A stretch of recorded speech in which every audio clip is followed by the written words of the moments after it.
چلو جنتی دروازے کے طواف لگا. جنتی دروازہ ہے خواجہ صاحب کا. جو دروازے سے نکلے گا وہ جنتی ہو جائے گا. خواجہ کی دعا ہے اس پہ. جو خواجہ کے جنتی دروازے سے گزرے گا اس کے تمام گناہ معاف ہو جائیں گے.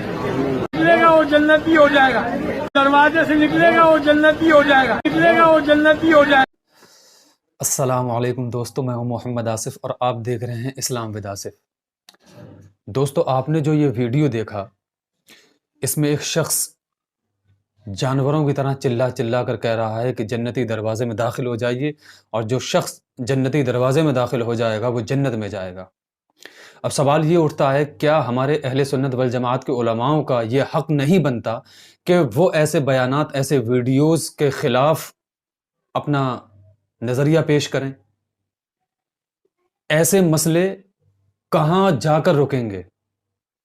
پوری دنیا دیکھتی ہے، اتنا بڑا پلیٹ فارم یہ ہے سوشل میڈیا. خدا کا شکر ہے کہ جو گورے، جو انگریز کلمہ پڑھتے ہیں، مسلمان ہوتے ہیں، خدا کا لاکھ لاکھ شکر ہے کہ ان لوگوں کو اردو اور ہندی نہیں آتی، ورنہ قسم خدا کی سب سے زیادہ مذاق اہل سنت والجماعت کا بنتا. میں اہل سنت والجماعت کے خلاف نہیں ہوں. سب سے بڑا نریٹو یہی سیٹ کیا گیا ہے کہ حق بات کہو تو آپ کو شیعہ، رافضی، خارجی، دیوبندی، وہابی کہہ دیا جائے گا.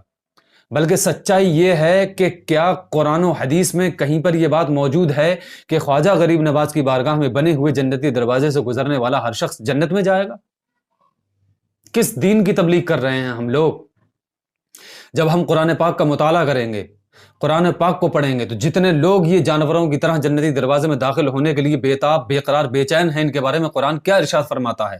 اللہ رب العزت نے قرآن میں ارشاد فرمایا، ان شر الدواب عند اللہ الصم البکم الذین لا یعقلون. بے شک روئے زمین پر جانوروں میں سب سے بدترین جانور وہ لوگ ہیں جو حق کو نہ سنتے ہیں، نہ حق بولتے ہیں، نہ حق کو تسلیم کرتے ہیں. بدترین جانور کہا گیا ہے ایسے لوگوں کو جو اپنی عقل کے دشمن بنے پڑے ہیں، جو عقل سے کام نہیں لیتے. کسی نے کوئی بیان دے دیا، کسی نے کوئی بات کہہ دی، اس کے پیچھے پیچھے چلنے لگے. راحت اندوری کا شعر اس جگہ کتنا فٹ بیٹھتا ہے. یہ لوگ پاؤں نہیں عقل سے اپاہج ہیں، ادھر چلیں گے جدھر رہنما چلاتا ہے. ہمیں غور و فکر کرنے کی ضرورت ہے. ہمیں یہ چیز سمجھنے کی ضرورت ہے کہ سچ کیا ہے، حق کیا ہے، باطل کیا ہے. جس طریقے سے آج لوٹ مچی ہوئی ہے مزاروں پر، جس طریقے سے وہاں بے حیائی عام ہو چکی ہے، اس پر لگام کون لگائے گا؟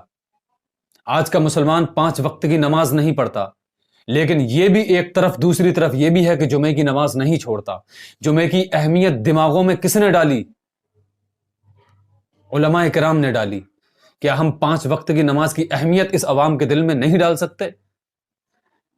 جشن عید میلاد النبی منانے کے لیے لوگ 400 500 کلومیٹر کا سفر طے کر کر، اپنا کاروبار بند کر کر، فیکٹریاں، کارخانوں میں تالے لگا کر نبی اکرم صلی اللہ تعالی علیہ وسلم کے جلوس میں شامل ہوتے ہیں. کیوں؟ کیونکہ ہم نے اس کی اہمیت بہت زیادہ بیان کی، لوگوں کے دماغ میں بٹھا دیا کہ اس میں آؤ گے تو آپ کا بھلا ہے.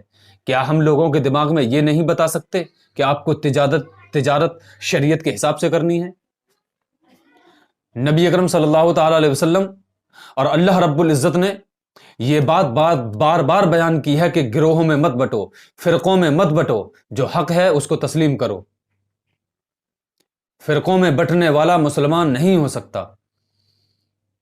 اس بات کا کیا سینس ہے کہ نبی اکرم صلی اللہ تعالی علیہ وسلم نے ارشاد فرمایا، میری امت میں اتنے فرقے ہوں گے اور ایک فرقہ ہوگا جو جنت میں جائے گا. اہل سنت والجماعت کہتے ہیں کہ ہم جنتی ہیں. آپ نے اپنے فالوورز کو جنت کا سرٹیفکیٹ دے رکھا ہے، پھر وہ اللہ کی طرف کیوں آئے گا؟ جنت اس طریقے سے نہیں ملتی. میرے آقا صلی اللہ تعالی علیہ وسلم کی اس حدیث کا مطلب یہ بالکل نہیں ہو سکتا کہ آپ اہل سنت والجماعت کو فالو کرتے ہیں تو آپ جنتی ہیں. میرے آقا صلی اللہ تعالی علیہ وسلم کی احادیث کو جب آپ پڑھیں گے، ان کی زندگی کا مطالعہ کریں گے، تو وہاں تو دوسرا معاملہ دیکھنے کو ملے گا. نبی اکرم صلی اللہ تعالی علیہ وسلم نے ایک جگہ بیان فرمایا ہے، حدیث مبارک ہے کہ نبی اکرم صلی اللہ تعالی علیہ وسلم نے ارشاد فرمایا کہ روز محشر قیامت کے دن ایک شخص ایسا ہوگا جس کو جہنم ملے گی، لیکن دنیا میں وہ بہت بڑا تقوی والا سمجھا جا رہا ہوگا، اللہ کی راہ میں شہید ہوگا۔ آپ سوچ کر دیکھیں، تصور کریں، امیجن کر کے دیکھیں اس شخص کا کتنا بڑا مقام ہوگا جو اللہ کی راہ میں شہید ہو رہا ہے، اپنی جان قربان کر رہا ہے۔ لوگ اس کو دنیا میں شہید سمجھ رہے ہیں، اس کی عزت و اکرام کر رہے ہیں، لیکن نبی کریم صلی اللہ تعالی وسلم فرماتے ہیں کہ وہ شخص صرف اس وجہ سے جہنم میں جائے گا کیونکہ اس کے دل میں یہ بات ہوگی کہ میں اللہ کی راہ میں اس لیے شہید ہو رہا ہوں کہ لوگ مجھے شہید کہیں، دنیا میں میرا نام ہو۔ یہی وجہ ہے کہ نبی کریم صلی اللہ تعالی وسلم کی سب سے بڑی حدیث، اور امام بخاری نے بخاری شریف میں جو سب سے پہلی حدیث لکھی ہے وہ ہے انما الاعمال بالنیات، عمل کا دار و مدار نیت پر ہے۔ وہ شہید جو دنیا میں شہید کہلایا جا رہا ہے، جس کے تقوی، پرہیزگاری، روزہ نماز کا دنیا میں ڈنکا بجا ہوا ہے، دنیا والے اس کو بہت اعلیٰ و عرفہ سمجھ رہے ہیں، لیکن نبی ارشاد فرماتے ہیں صرف اپنی اس نیت کی وجہ سے کہ میں دنیا میں شہرت پاؤں، لوگ مجھے شہید کہیں، اس وجہ سے اللہ رب العزت اس کے تمام اعمال کو ضائع کر کے اس کو جہنم میں بھیجے گا۔ یہ کوئی شرط نہیں ہے کہ اگر آپ اہل سنت والجماعت کو فالو کرتے ہیں تو آپ جنتی ہو گئے، ایسا ہرگز نہیں ہے۔ آپ کے اعمال کی بنا پر آپ کو جنت ملے گی، اس وجہ سے نہیں ملے گی کہ آپ اہل سنت والجماعت کو فالو کرتے ہیں۔ اگر آپ اہل سنت والجماعت کو فالو کرتے ہیں، نماز پڑھتے ہیں، روزہ رکھتے ہیں، حج کرتے ہیں، زکوٰۃ دیتے ہیں، لیکن نبی اکرم صلی اللہ تعالی وسلم کی اس حدیث کے مطابق کہ اگر آپ اپنے مزدور کو مزدوری نہیں دیتے، اس کو چھڑک دیتے ہیں، اس نے 4 مہینے کی آپ سے پیمنٹ نہیں لی، اس کی بہن کی شادی ہے، وہ کہتا ہے کہ مجھے 4 مہینے کا اکٹھا پیمنٹ دو، اگر آپ اس کا پیمنٹ نہیں دیتے، اس کو دھتکارتے ہیں میرے پاس پیسے نہیں، اس حدیث کے مطابق اللہ کے نبی صلی اللہ تعالی وسلم ارشاد فرماتے ہیں آپ کے سارے اعمال ضائع ہو گئے، برباد ہو گئے۔ یہ ہے سچا دین اسلام۔ آپ نے فرقوں میں بانٹ کر اسلام کے ٹکڑے ٹکڑے کر دیے۔ کون بولے گا ان باتوں پر؟ جنتی، دروازے سے گزرنے والا جنتی، اہل سنت والجماعت کو فالو کرنے والا جنتی؟ ایسا دین ہرگز نہیں ہے، یہ دین نہیں ہے۔ دین عمل کا نام ہے، دین کام کرنے کا نام ہے، دین نیت کا نام ہے، دین اعمال کا نام ہے، دین آفرز کا نام نہیں۔ جنتی دروازے سے گزر جاؤ آپ جنتی، نبی کرم صلی اللہ تعالی وسلم کی ولادت کا ایک دن جشن منا لو، شفاعت آپ کی۔ نبی اکرم صلی اللہ تعالی وسلم نے فرمایا جو شہید دنیا میں ہوگا، بار بار میں اس چیز کو آپ سے کہہ رہا ہوں، دنیا میں شہید ہوا ہوگا، لوگ اسے شہید سمجھ رہے ہیں، اس کی شہرت کے ڈنکے ہیں، اس کے تقوی، پرہیزگاری، لوگ اسے اللہ والا سمجھ رہے ہیں، لیکن اللہ کے نبی صلی اللہ تعالی وسلم ارشاد فرماتے ہیں اس کو صرف اس وجہ سے کہ اس نے اس وجہ سے قربانی دی ہے اللہ کی بارگاہ میں، اس وجہ سے شہید ہوا ہے کہ لوگ مجھے شہید کہیں، شہید کا تمغہ ملے مجھے، لوگ میری عزت کریں، مرنے کے بعد میرا نام ہو۔ اس وجہ سے، اس نیت کی وجہ سے اللہ رب العزت اس کے تمام اعمال کو ضائع کر کر اس کو جہنم میں بھیجے گا۔ میرے دوستو، میری گزارش ہے، میرے دین کے جو سپاہی ہیں ان سے میری گزارش ہے کہ آپ برا نہ مانیں، آپ ان چیزوں کی مخالفت کریں، جو سچ ہے سچ بیانی کریں، ورنہ ایک دن ایسا آئے گا کہ ہم اور آپ تمام تنکوں کی طرح، ذروں کی طرح زمین پر بکھرے ہوئے ہوں گے اور ہماری دنیا میں کوئی حیثیت نہیں ہوگی۔ دین اسلام کو بچانا ہے، امت مسلمہ کو ایک کرنا ہے، تو آپ کو جو غلط باتیں ہیں ان کو نشانہ بنا کر ان کو دور کرنا پڑے گا۔ دور اسی طریقے سے ہوں گی۔ آج سے کچھ سال پہلے واٹس ایپ پر، فیس بک پر میسج وائرل ہوتے تھے، 11 لوگوں کو یہ بھیجو تو ایسا ہوگا، 12 لوگوں کو یہ بھیجو تو ایسا ہوگا۔ اس پر علماء کرام نے بیان کرنا شروع کیا، اور آج الحمدللہ یہ بیماری اس معاشرے سے ختم ہو چکی ہے۔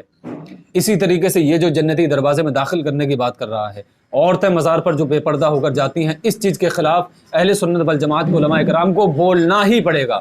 اگر نہیں بولیں گے تو ان فیوچر بہت بڑا خامیازہ ہمیں بھگتنا پڑے گا۔ اور خاص طور پر میری سننے والوں سے، تمام ناظرین سے یہ گزارش ہے، خاص طور پہ نوجوان ینگسٹرز سے میری ریکویسٹ ہے کہ آپ قرآن پاک کو سمجھیں، پڑھیں۔ اگر آپ اسے نہیں سمجھیں گے، اپنی عقل نہیں لگائیں گے، مطالعہ نہیں کریں گے، تو آپ صرف اور صرف اس گھوڑے کی طرح ہیں، اس جانور کی طرح ہیں جس کا مالک اس کی لگام پکڑ کر اس کو جس طرف لے جاتا ہے وہ اس طرف چلنے لگتا ہے۔